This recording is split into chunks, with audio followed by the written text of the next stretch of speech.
10th class के series में आज हम लोग स्टार्ट करेंगे number of image form by a plane mirror.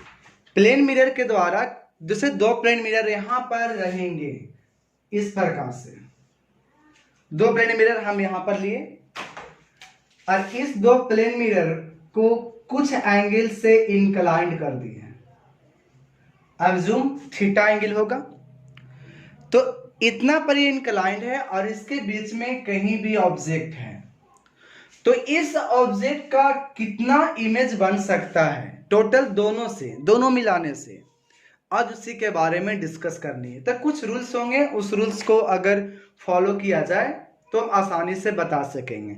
जैसे कि आपने सैलून में गए होंगे, ठीक है, आप जिस प्रकार का सैलून हो, जेंट्स हो या लेडीज हो, आप उसमें जाने के बाद देखे होंगे कि जो इस साइड में आपके सामने मिरर लगा होता है और आपके पीछे भी मिरर लगा होता है।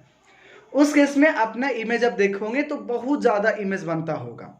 आखिर वो कितना इमेज बन रहा है हम उसको निकाल पाएंगे कि नंबर ऑफ इमेजेस कितने होंगे, ठीक है। वो किससे, जब हमारा दोनों प्लेन मिरर के बीच का एंगल पता होगा तब। तो एंगल पता होगा, उसके आधार पे हम निकाल पाएंगे। तो सबसे पहला कंडीशन क्या है, तो उसके पहले एक पॉइंट हमें समझना पड़ेगा जिसका एक आएगा ग्रेटेस्ट इंटीजर। ग्रेटेस्ट इंटीजर क्या होता है, तो an integer which is smallest and nearest to x.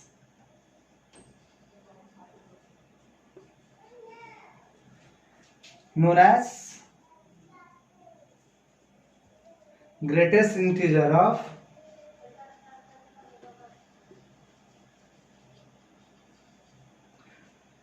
x।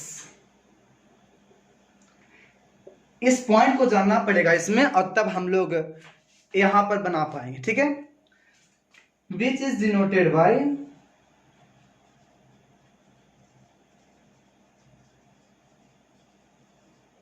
जिस एक बिग ब्रैकेट हो गया, इसमें आप इसको घेर दोगे, इस प्रकार से हम ग्रेटेस्ट इंटीजर को लिखते हैं, ठीक है। इसका मतलब अब लोग समझ लेते हैं कि क्या है। जैसे आपसे हम यहां पर पूछ दें कि 3.2 का ग्रेटेस्ट इंटीजर का वैल्यू बताइए, इसकी वैल्यू कितनी होगी, तो आप यहां पर क्या करोगे, नंबर लाइन खींच दोगे, रियल नंबर लाइन खींच दिए। खींचने के बाद यहां पर क्या लिखोगे, 0 1 2 3 4। अब जान रहे हो कि 3.2 जो है वो आपका 3 और 4 के बीच में यहां करीब होगा। लेकिन अब हम समझते हैं क्या कहा जा रहा है। तो लिखा गया था N integer beach is smallest, जो कि वैसा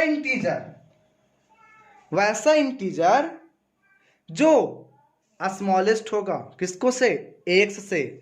तो इससे स्मॉलेस्ट किधर होगा, इधर की इधर, तो ऑब्वियसली इधर होगा स्मॉलेस्ट। तो स्मॉलेस्ट में तो हो गया, लेकिन कह रहा है एंड और कैसा होना चाहिए, तो x के बगल वाला। तो 3.2 से छोटा, तो छोटा तो हमारा 3 2 1 0 सारे इंटीजर मिलेंगे, लेकिन 3.2 के बगल वाला इंटीजर कौन है छोटा में, तो छोटा में कौन सा इंटीजर है, 3। तो हम बोल सकते हैं कि इसका ग्रेटेस्ट इंटीजर का वैल्यू कितना हो जाएगा, 3 हो जाएगा, ठीक है। अब इसी प्रकार से आपसे पूछा जाए कि 0.2 का इंटीजर बताइए, तो क्या करेंगे, 0.2 यहां पर आ जाएगा इसके बीच में। अब इसके बीच में आ गया तो इसके पहले तो यही आएगा, इधर में भी आ सकता है -1 -2, लेकिन इसके नियरेस्ट में कौन आएगा, 0, तो हम बोल सकते हैं 0।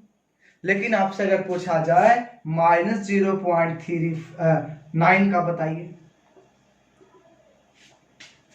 तब अब -0.9 कहां आएगा, तो 0 और -1 के बीच में, मतलब यहां पर 0 यहां पर -1, यानी ये साइड में आना चाहिए। अब यहां पर जब आ गया तो इससे छोटा कौन होगा, तो इससे छोटा -1 होगा कि 0, तो ऑब्वियसली हम जानते हैं कि -1 होगा, तो -1 तो बगल वाला कौन हो जाएगा, -1। तो यहां पर एक बात और ध्यान देनी होगी कि अगर हम डायरेक्ट इंटीजर ही पूछ दे तो डायरेक्ट इंटीजर का वही हो जाएगा। अगर हम 3 ले लेते हैं तो 3 का 3 ही मिलेगा। यानी अब हम लोग को यहां पर समझना होगा डायरेक्ट चीज। कि अगर पॉजिटिव नंबर हो और पॉइंट के पॉजिटिव नंबर हो तब पॉइंट के पहले वाला ही ग्रेटेस्ट इंटीजर का वैल्यू होता है। पॉइंट के पहले वाला ही ग्रेटेस्ट इंटीजर का वैल्यू होता है, लेकिन कब? जब हमारा पॉजिटिव हो तो। लेकिन जब नेगेटिव होता है तो जितना ये रहेगा उसको से एक बढ़ा देना। तो 0 है तो क्या हो जाएगा? 1, तो 1 होगा, लेकिन नेगेटिव में -1। अगर इसी प्रकार से -3.2 होता तब क्या बोलते?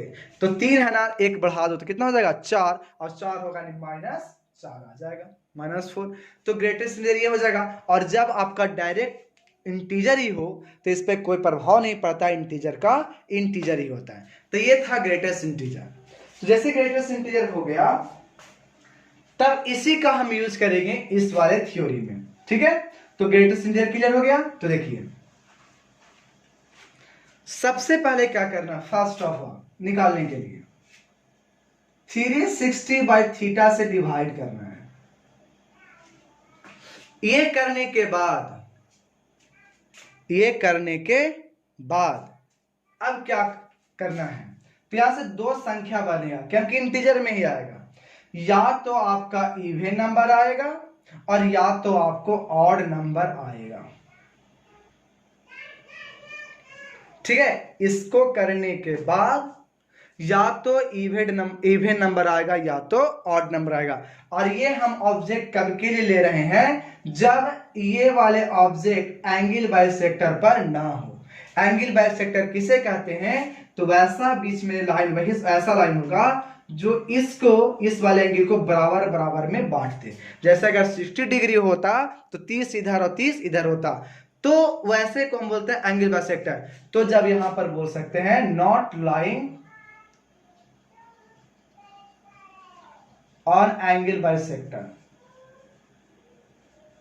जब एंगल बाइसेक्टर पर लाइन नहीं कर रहा है उस केस के लिए हम बता रहे हैं। तो उस केस के लिए नंबर ऑफ इमेज अगर निकालते हैं इवन में, तो इवन का तो डायरेक्ट फॉर्मूला याद रखना है 360/थीटा। जितना का वैल्यू आएगा उसमें से कितना घटा देना है? 1। लेकिन अगर ऑर्डर में होगा तो डायरेक्ट आपका इतना ही वैल्यू आंसर। ध्यान में आ जाएगा कि जब हमारा एंगल बाइसेक्टर पर ना हो तो उसके लिए नंबर ऑफ इमेज इवन आएगा, इसका वैल्यू तो 1 घट जाएगा। और अगर इवन नहीं आया, नहीं ऑड आ गया, तो डायरेक्ट उतना ही आंसर। लेकिन अगर सेकेंड में object lie on angle bisector, अगर एंगल बाइसेक्टर पर है तो इसमें बस एक फॉर्मूला, इवन हो चाहे ऑड हो, नंबर ऑफ इमेज हमेशा याद रखना है कि जितना आएगा उसमें से हम 1 माइनस कर देंगे। ये आपको डिपेंड नहीं करेगा इस पर कि इवन आया कि ऑड। कब? जो एंगल बाइसेक्टर पर है तब। तो उसमें हर हाल में कितना घटा देना होगा? तो -1। और इवन में -1 हमेशा, और ऑड में कंडीशन है। तो ये था थ्योरी। अब इस पर हम कुछ क्वेश्चन ले लेते हैं और उसके आधार पे आगे निकलेंगे।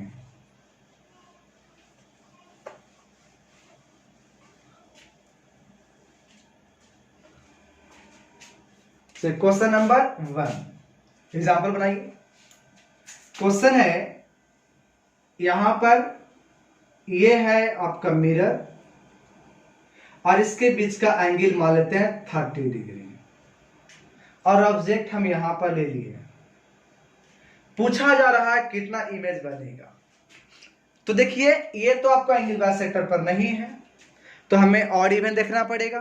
तो सबसे पहले क्या करना होता है, वो दिमाग लगाइए। 360/थीटा 1 हम बना देते हैं। ये होता है सबसे पहला काम करना होता है। तो जब ये करना होता है तो कीजिए कि क्या करेंगे, तो 360 और थीटा की जगह पर कितना रखना होगा? 30, कट जाएगा 12 तो आपका आ गया, मेन इंटीजर ही आ गया। तो आपको पॉइंट में नहीं आया तो इंटीजर का तो इंटीजर होता है। अब ये वैल्यू क्या आ गया हमारा? इवन। और जब इवन आ गया तो हम जानते हैं कि नंबर ऑफ जो इमेज होता है वो एक इमेज कम जाता है, और जब कमेगा तो कितना होगा 12 - 1 11। ठीक है, चलिए नेक्स्ट आप बना के दिखाओ।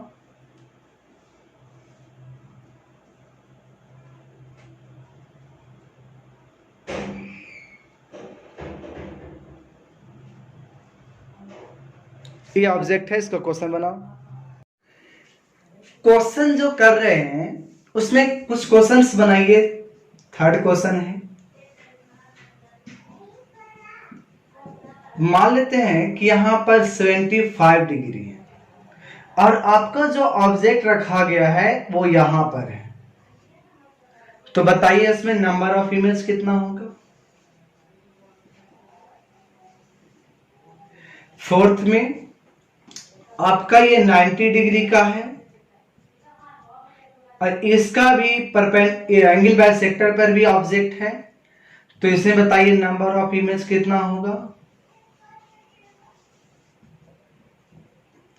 तो देखिए सबसे पहले आप लोग बना ही लीजिए, तो आप इसे बना करके ट्राई भी करोगे, बना करके देखना है, लेकिन हम लोग इसको भी बनाते हैं।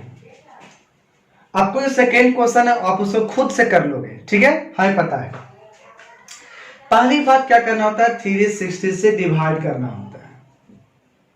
कर दिए। अब हमको पता ही एंगल बाइसेक्टर पर है, जैसे एंगल बाइसेक्टर पर है हमें तुरंत -1 करना था, लेकिन पहले इसके वैल्यू को निकाल कर,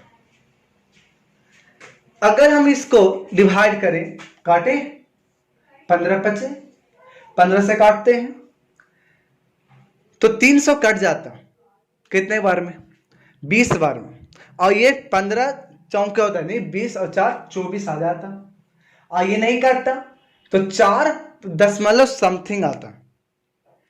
जब 4 दशमलव समथिंग आता है, वैल्यू कितना था 4, तो 4 में से एक जाएगा तो कितना जाएगा 3, तो हम बोलेंगे प्रतिबिंब की संख्या इसमें 3 आएगी। अगर इसमें देखें तो ये क्या है, और ये 90 डिग्री का है, तो तुरंत हमें 360 में डिवाइड करनी होगी 90 से, जब करेंगे तो आएगा 4। अब यहां पर एंगल बाइसेक्टर है, बिना सोचे समझे एक घटा देना है, तो इसमें भी प्रतिबिंब की संख्या कितनी आ जाएगी, 3 आ जाएगी। ठीक है, तो देखिए चलिए कुछ क्वेश्चंस और हैं, हम क्वेश्चन को अभी देख लेते हैं। चलिए मिसलेनियस इस पे एक क्वेश्चन बनाते हैं कि एक मिरर है जो कि ऐसे है और एक मिरर ऐसे है, जो कि कहां पे आपको देखने को मिलता होगा, सैलून में। इसके बीचों बीच आपको ऑब्जेक्ट, कहीं भी ऑब्जेक्ट रख देते हैं, इसका इमेज बताना, कितने इमेज बनेंगे, नंबर ऑफ इमेजेस। तो देखिए ये एंगल कितना होगा दोनों के बीच का, 0। कैसे, ऐसे रहता था, दोनों आमने सामने। अगर यही हम इसको छोटा नीचे, इसको और नीचे ऐसे लाएं, जो इसको ऐसे था ऐसे लावेंगे तो एंगल का होगा, ये घटेगा, तो घटते घटते अगर इसको डायरेक्ट ऐसे ही कर दे तभी क्या होगा, घट करके 0 डिग्री आ जाएगा। जैसे 0 आता है तो आप क्या करोगे कि 360 में 0 से डिवाइड करोगे, डिवाइड करोगे तो कितना आ जाएगा, तो किसी में नीचे में 0 होता है तो वैल्यू आता है इन्फिनिटी। तो हम कह सकते हैं कि अगर दो समानांतर यानी पैरेलल में अगर हम लोग यहां पर मिरर को रखें और उसके बीच में कहीं भी अगर ऑब्जेक्ट हो तो उसका इमेज का संख्या कितना होना चाहिए, इन्फिनिटी। यहां से एक बात और याद रखना है, कोई पूछेगा फोकस दूरी कितना होता है, focal length of plane mirror, तो याद रखेंगे कि इसका कितना होता है, इन्फिनिटी। फोकल लेंथ में प्लेन मिरर कितना होता है, इन्फिनिटी, ये भी हम लोग को याद करना है, ठीक है, ये रखना ही पड़ेगा। ठीक है, चलिए अब इसमें और भी क्वेश्चन देखते हैं। एक यहां पर ऑब्जेक्ट है,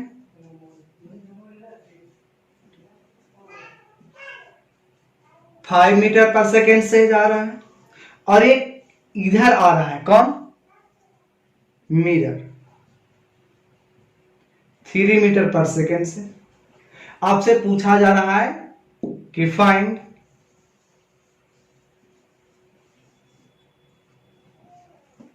स्पीड ऑफ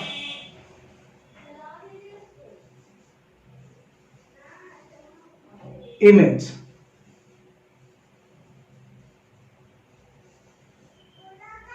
क्या होगा? तो देखिए हम लोग फॉर्मूला जानते थे कि वेलोसिटी ऑफ इमेज बराबर 2 into velocity of object minus velocity of mirror यहां पर ऑब्जेक्ट। अगर हम इधर की ओर माइनस मान लें, इधर की ओर प्लस, तो ये किधर आ रहा है? इधर देना पड़ेगा माइनस, इधर की ओर क्या लेंगे? प्लस। -11 मीटर पर सेकेंड। मतलब ये जो इमेज था ये इधर आएगा, अभी कितना से? 11 मीटर पर सेकेंड से। ये ध्यान में लाना है, ठीक है। तो हम लोग जो है नेक्स्ट क्लास में पढ़ेंगे, वो पढ़ेंगे स्फेरिकल मिरर के बारे में।